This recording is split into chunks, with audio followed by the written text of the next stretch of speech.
في الفيديو ده ان شاء الله اعرفك ازاي تعمل مونتاج الجيم بالستايل ده. خلينا نبدا على طول بالشرح. طيب قبل ما نبدا بالشرح، الستايل ده عشان تطبقه وتطلع نتيجه او كواليتي نفس اللي في الفيديو اللي احنا شفناه، فانت بتعتمد على اكتر من حاجه زي التصوير والاضاءه، والعامل التالت هو المونتاج. زي ما تقول كده التلاته بيكملوا بعض. فاول حاجه معانا هنروح نعمل نيو كومبوزيشن جديد ونخلي الابعاد 1920 في 1080. ده لاني انا هشتغل على ابعاد فيديو عرضي. لو انت حابب تشتغل على ابعاد ريلز هتخليها 1080 في 1920 زي ما انا عاملها، بس انا غيرها يعني دلوقتي زي كده. واسيب لك برضو في الوصف ان شاء الله كام فيديو تقدر تستخدمهم وتطبق عليهم نفس الشرح يعني. فانا مثلا معايا الفيديو ده اللي هنطبق عليه نفس الافكت اللي هو بتاع اللي هو عندك فيديوهات ظاهرة على الارض كده، وتقدر برضو تضيف اي كابشنز او ايا كان اللي انت عايز تضيفه مكان الفيديوهات دي، تقدر برضو تعملها بنفس الطريقة الشرح يعني. تمام. فاحنا مثلا معانا فيديو زي كده. انا مش معايا طبعا نفس الزاوية بتاعت الفيديو اللي هي متصورة من فوق شوية، فاحنا ممكن نطبق عليه على الخلفية مثلا عشان تبان اكتر معانا. بس هي كده كده نفس الفكرة، نفس الشرح اللي هيتطبق هنا هو تعمله هنا، بس الفكرة انك تضيف بس العناصر على الارض بدل ما تضيفهم فوق. واوريك طبعا تعمل كل ده ازاي دلوقتي. فاول حاجة محتاجين نعملها ان احنا نعمل 3D تراكر على الباك جراوند والشخص والفيديو كله بشكل عام. تروح من قائمة ويندو وهتلاقي عندك قائمة التراكر هنا، تختار تلاقيها زي كده، هتفتحها وتعمل كاميرا تراكر، او تروح رايح على الفيديو بتاعك وتبحث عن كاميرا تراكر 3D كاميرا تراكر. هيبتدي يعمل انلايزنج معاك زي كده. هتدخل على ادفانسد وهتفعل الديتيلد انلايزنج وهتسيبه يحمل معاك. هو هنا بيعتمد على حسب سرعه الريندر بتاع الجهاز بتاعك، ولو الفيديو فيه تفاصيل كتير او كده. وكده خلاص معانا. هتلاقي عمل لك نقط كتير زي كده. دلوقتي احنا مثلا عايزين نضيف العناصر الفيديوهات بتاعتنا في الخلفيه. تمام.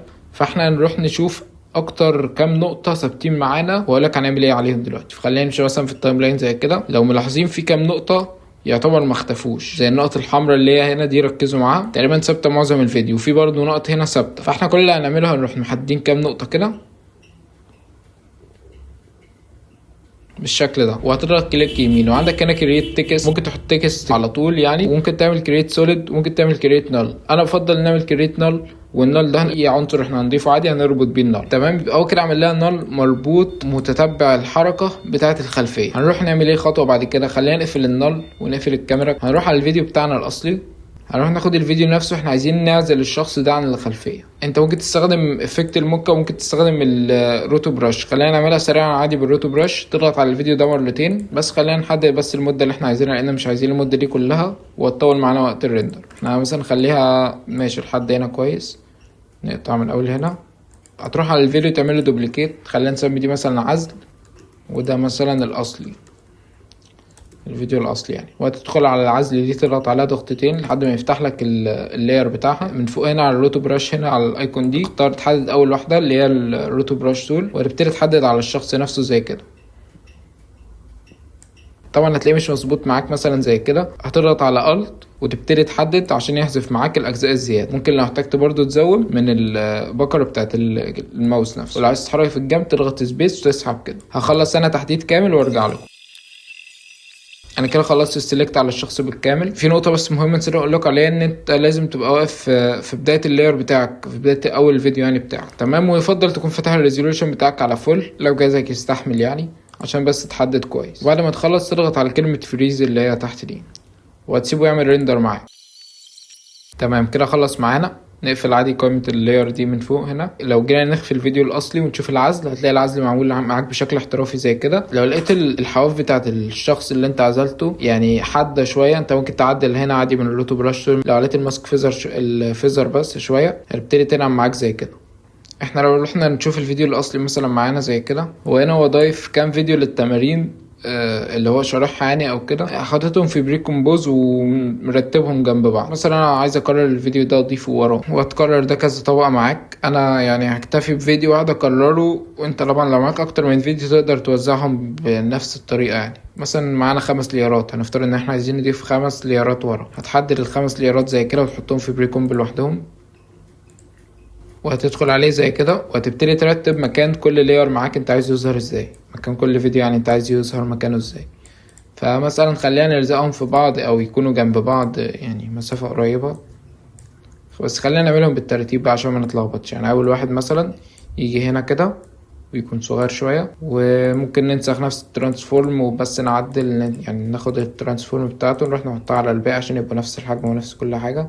كل عليك تحدد اللي انت عايزه كده وتسحبه مثلا هنا شوية وتسحب ده كده شوية مثلا عشان بس نحدد بالظبط شوية. يعني ممكن نفتح الجريد دي وانت بتحرك. طبعا انت ضغط على شيفت، يعني لو ضغطت على شيفت قبل التحريك هو مش هيحرك معاك، فانت اول ما تمسك اللاير بتضغط على شيفت بحيث يثبت معاك على نفس اللاين اللي هو بيتحرك عليه.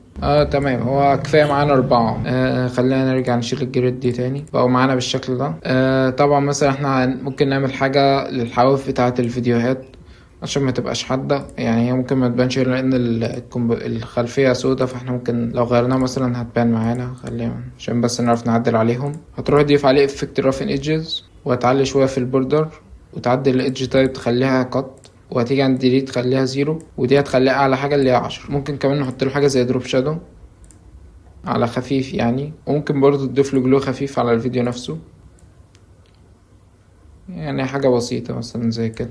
وهتاخد نفس الافكتس دي كلها كده كوبي، كنترول سي تروح تحطها على كل دول، كنترول في تلاقي كله بقى نفس الشكل معاك زي كده. فلو رحنا للفيديو الاصلي معانا هما ظهروا معانا زي كده. احنا بقى عايزين نحطهم ورا الشخص، فاول حاجه نعملها نروح نظهر تاني الكاميرا والتراكر اللي احنا كنا خافينهم، ونروح نربط التراكر ده بالبريكوم. وما تنساش طبعا تفعل 3 دي لان من غير 3 دي مش هيتطبق على اي حاجه من دول. وهتاخد الفيديوهات اللي احنا ضفناها دي تسحبها تحت ما بين اللاير بتاعت الاصلي والعزل، يعني بحيث تكون ورا العزل بس فوق الاصل، فاهمين يعني. تقدر طبعا تغير بقى المشاهد دي زي ما انت عايز على حسب المشاهد اللي انت عايز تستخدمها. لو حبيت تضيف تكست مثلا هتروح عامل عادي اي كلمه انت عايز تضيفها، مثلا نكتب مثلا جيم، وحبيت تربطها ان هي تكون عامله تراكنج للخلفيه برضو تروح تفعلها 3 دي وتروح تربطها بالنار اللي انت عملته ده. هتلاقيها بكل بساطه بتتحرك عادي معاك نفس كانها لازقه في الخلفيه بالظبط، كانها ثابته عادي يعني في الخلفيه. بس هي كده مش ورا الشخص، انت ممكن بقى تنزلها تحت كده عشان تبقى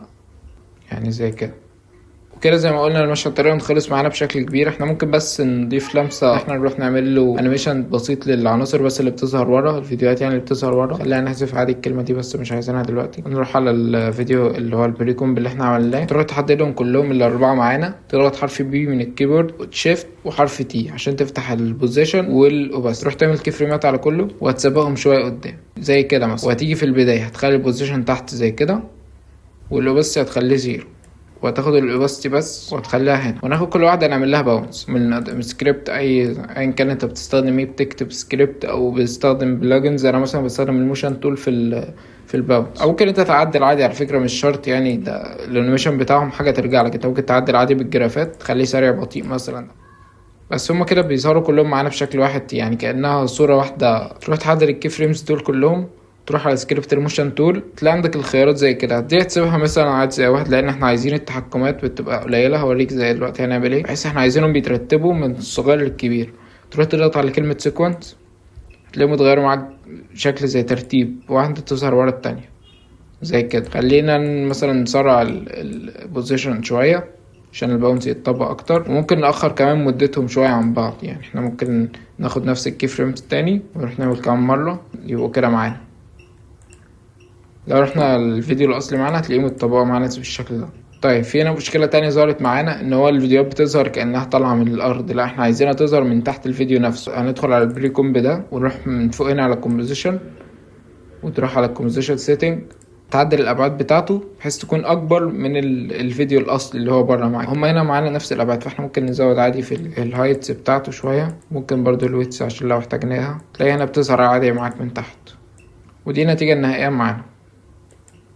طبعا انت لو عايز تطلع نفس الكواليتي الالوان والفيديو وكده، ده طبعا زي ما قلنا هو بيعتمد بنسبه كبيره قوي على كواليتي التصوير نفسه وتوزيع الاضاءات نفسها. فبتحتاج حد محترف زي محمود فوده، يعني ما شاء الله عليه، هو المنفذ الستايل ده ومنفذ ستايلات كتير شبه كده. وكده كنت شرحت لك اول فيديو من ستايل مونتاج الجيم، ولو حابين نشرح مشاهد تانية من الستايل ده او ستايل تاني اكتبوا لي تحت في التعليقات. ولو محتاج اي ملحقات او اي بريسيت او اي حاجه ابعت لي على الانستجرام وهبعت لك على طول ان شاء الله.